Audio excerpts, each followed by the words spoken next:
mais uma edição do nosso jornal Kant Perguntou. O jornal que tira suas dúvidas E te faz querer aprender cada vez mais. O tema do nosso jornal de hoje vai ser como são possíveis os juízos sintéticos a priori. E para explicar um pouquinho mais desse tema, teremos 3 entrevistas muito importantes que vamos apresentar logo logo. Mas antes é preciso conhecer quem foi esse importante filósofo na filosofia.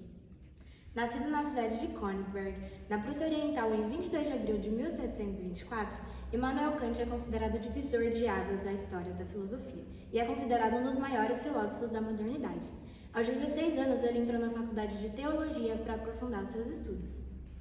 Bom, e as suas principais ideias são o criticismo, o idealismo transcendental, o iluminismo e também o imperativo categórico. A sua principal obra, Crítica da Razão Pura, trata sobre o problema do conhecimento e o valor do conhecimento. A sua revolução, de tão grande e tão significativa, é comparada à Revolução Copernicana. Bom, agora como vocês já sabem um pouquinho sobre quem é Kant, vamos dar início às nossas entrevistas. A nossa primeira convidada é a Maria Eduarda, uma universitária da Unicamp que está se aprofundando em filosofia. Ela vai contar um pouquinho da sua trajetória para a Ana Júlia. Bom, estamos aqui agora com a Maria Eduarda. Boa tarde. E ela vai apresentar um pouquinho pra gente qual seria a filosofia de Kant e também os conhecimentos a posteriori e a priori. Bom, Duda, pra você, o que seria a filosofia de Kant em si? Bom, na época de Kant, tudo no meio científico e filosófico vinha de proposições necessárias e universais, e ele busca comprovar essa afirmação com os estudos dele. Para isso, ele classifica as proposições em epistemológicas, que são os conhecimentos a priori e a posteriori, e lógicas, que são as sentenças sintéticas e analíticas.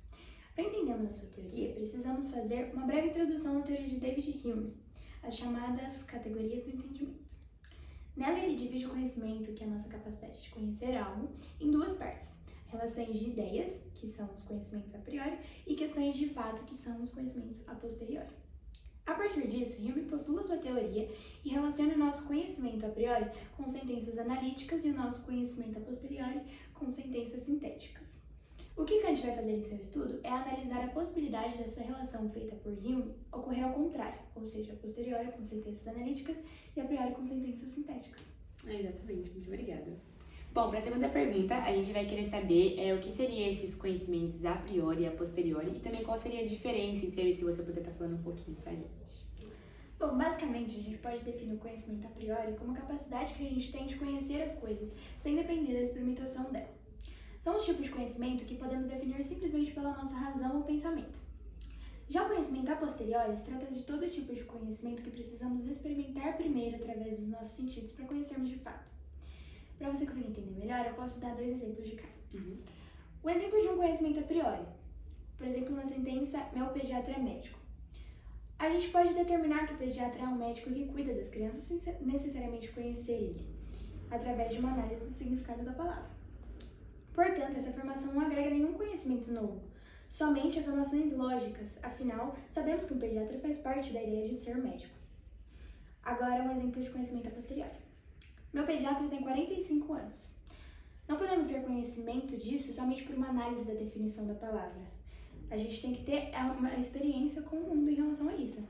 E esse é um conhecimento que a gente agrega sobre o pediatra a partir da experiência com ele. Então, nesse caso, a gente teria que conhecê-lo para realmente ter esse conhecimento.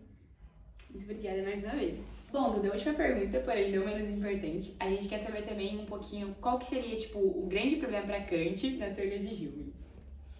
Bom, a divisão entre proposições sintéticas a posteriori e analíticas a priori já tinha sido feita e até comprovada. Mas o grande problema para Kant seria: e se o conhecimento pudesse vir de proposições sintéticas a priori ou de proposições analíticas a posteriori? As proposições sintéticas a posteriori acrescentam informação sobre o que descrevem e dependem da experiência. São universais apenas por hábito e não por necessidade. Já as proposições analíticas a priori são conhecimentos necessários e universais, que não acrescentam informação sobre o que descrevem. Portanto, são tautológicas, ou seja, redundantes, e acabam trazendo somente o conceito que foi apresentado. O grande problema para Kant são os benefícios que cada uma dessas definições trazem. Desse modo, já que as proposições sintéticas acrescentam informação e as sentenças a priori garantem a necessidade de universalidade, por que não juntá-las? E aí Kant foi e investigou essa possibilidade, de existir esses conhecimentos sintéticos a priori. E ele acabou descobrindo que nem todas as proposições a priori são de fato analíticas. A gente pode dar um exemplo de conhecimento sintético a priori com as proposições aritméticas mesmo. Sabemos que 5 mais 7 é igual a 12, mas o 12 não está no conceito de 5 e nem do 7. Não precisamos interagir com o mundo para determinar se essa sentença é verdadeira ou falsa. Ah, sim, muito obrigada mesmo. E agora voltamos para o estúdio para fazer uma próxima entrevista.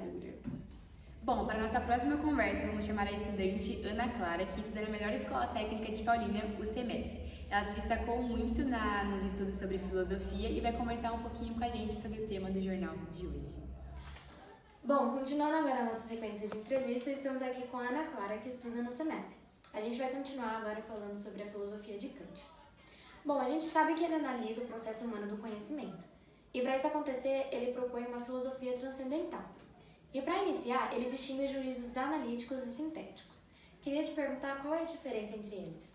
Bom, os juízos analíticos não dependem da experiência, e se não dependem da experiência, podemos afirmar que são a priori.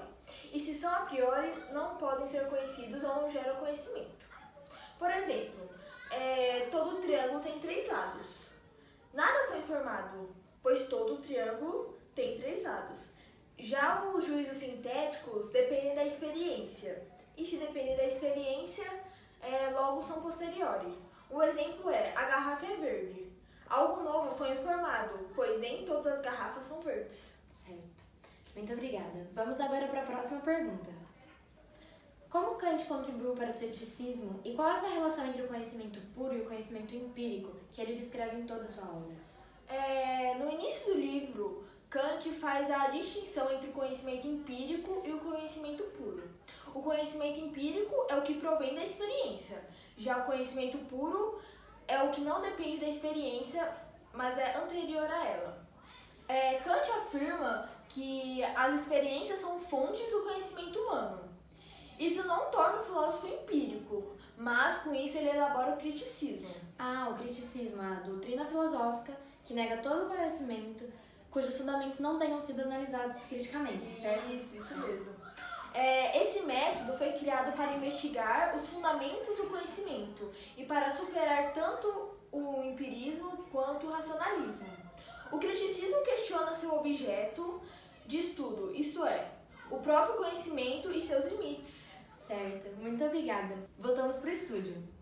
Por último, mas não menos importante, a nossa última convidada vai ser a Giovanna Ludovico, uma professora que atua na área da filosofia. E ela vai apresentar pra gente um pouquinho dos seus conhecimentos técnicos sobre a área. Um privilégio, não é mesmo? Bom, para terminarmos agora a sequência de entrevistas do jornal, temos aqui a Giovanna Ludovico, uma professora que atua na área de filosofia. Boa tarde. Boa tarde. Bom, eu queria te perguntar, segundo Kant, é possível dizer que o conhecimento empírico é suficiente para obtermos conhecimento? Bom, a experiência jamais dá aos seus juízos universalidade verdadeira e rigorosa, mas somente suposta e comparativa por indução. De maneira que temos propriamente, quer dizer, tanto quanto percebemos até agora, não se encontra nenhuma exceção como possível. Então, não é derivado da experiência, mas vale absolutamente a priori. Kant afirma que no conhecimento humano existem juízos que ele diz serem necessários e universais, puros e a priori. Um exemplo são as proposições matemáticas. Quando dizemos que 2 mais 2 é 4, não precisamos passar pela experiência para concluir esse fato. Esses conhecimentos puros, a priori, são indispensáveis.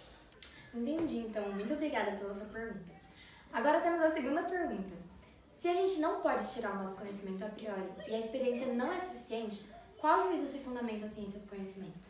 Bom, segundo Kant, o objeto do nosso conhecimento especulativo, conclusões baseadas em hipóteses, repousa sobre princípios sintéticos e eles devem ser a priori. Ou seja, é necessário um juízo que fundamente a ciência e o conhecimento, porém que seja possível de ser conhecido e universalizado. Esse, então, será o juízo sintético a priori. Este juízo que o conhecimento humano deve ser fundamentado, assim, partindo da experiência desse tipo de juízo. Kant afirma que em todas as ciências teóricas se encontram juízos sintéticos a priori. Seus exemplos de ciência já consolidadas estão na matemática e na ciência da natureza. Acerca da primeira, o filósofo de Königsberg afirma que proposições matemáticas, em um sentido próprio, são sempre juízos a priori e não empíricos, porque trazem consigo necessidade que não pode ser tirada das experiências. Mas, para Kant, diferentemente do que os matemáticos costumam pensar, os juízos de tal ciência são sintéticos e não analíticos. Acerca da proposição 7 mais 5 são 12, ele argumenta que o conceito de 12 não é pensado apenas na união de 7 mais 5, mas que é preciso sair desse conceito de união com a ajuda da intuição, chegando ao resultado final da soma. Ok, então muito obrigada, viu? Voltamos agora para o estúdio. Nossa, realmente a história de Kant é muito interessante. Sim. Ficamos aqui com a edição do nosso jornal de hoje, Kant Perguntou. Adoramos ter a sua companhia aqui. Até a próxima!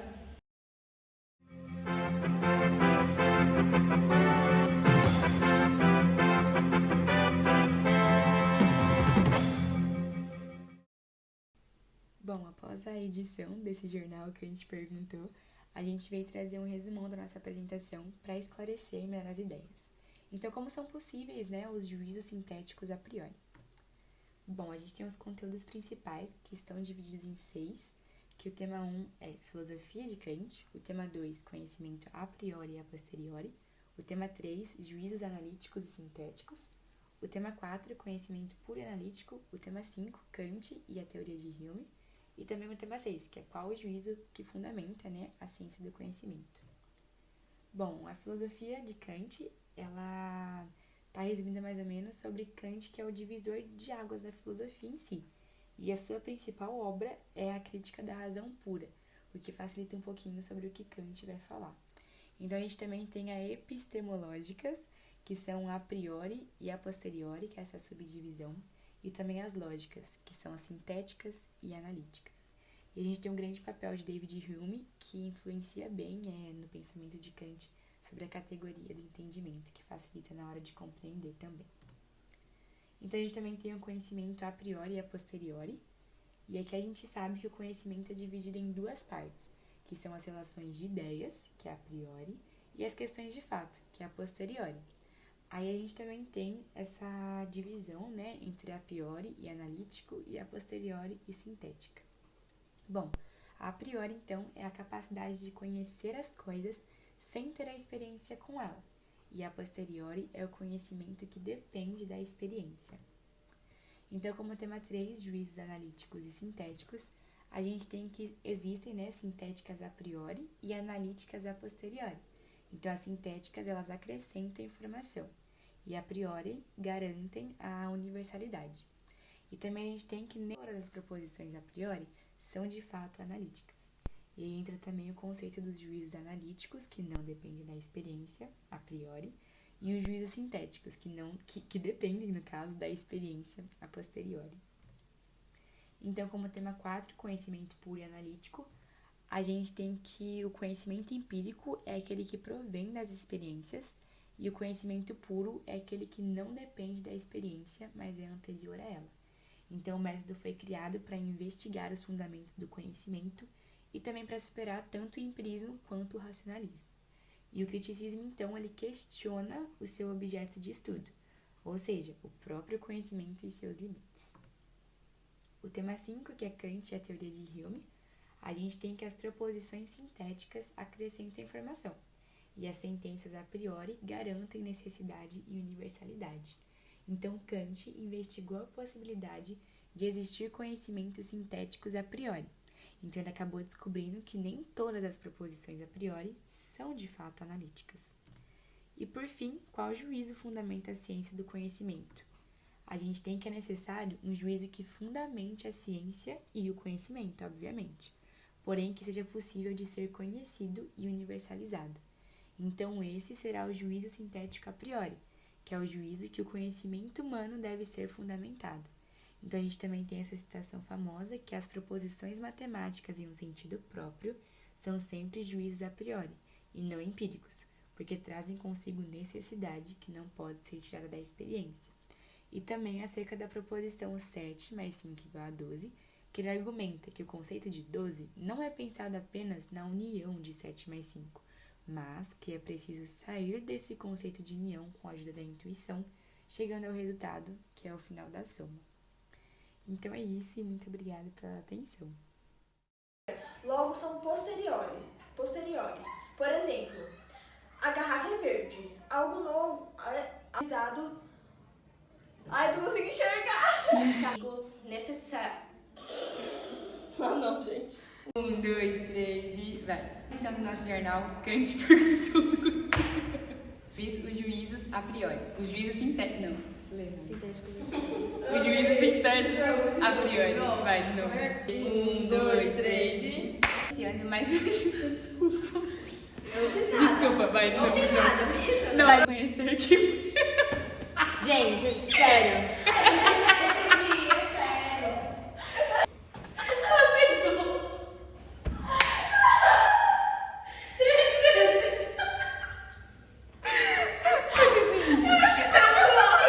Três, dois, um, já. De Königsberg. Ai, é outro lado, que ódio. 3, 2, 1. A sua revolução é considerada... Ai, droga. Ai, que ódio.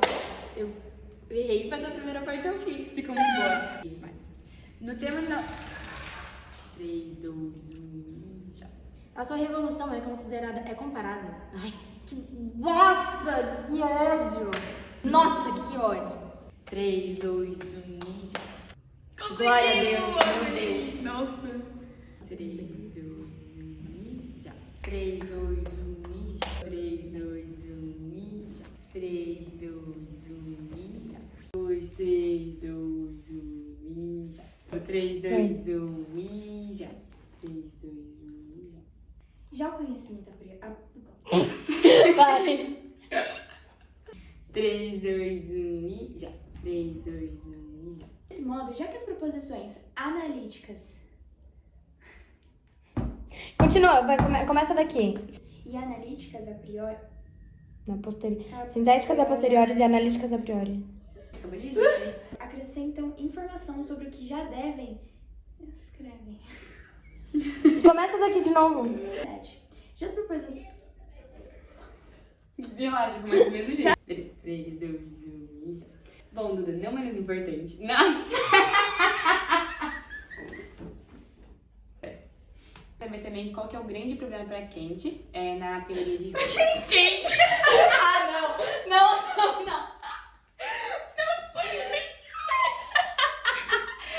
Let's go!